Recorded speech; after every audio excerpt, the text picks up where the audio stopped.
आणि देवाला गरीब श्रीमंत असं काही नसतं.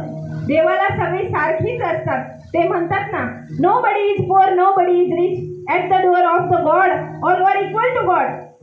देव हा भक्तीचा भुकेला आहे. उच्च नीच काही नेने भगवंत, तिष्ठे भाव भक्ती देखून या. उच्च नीच काही ने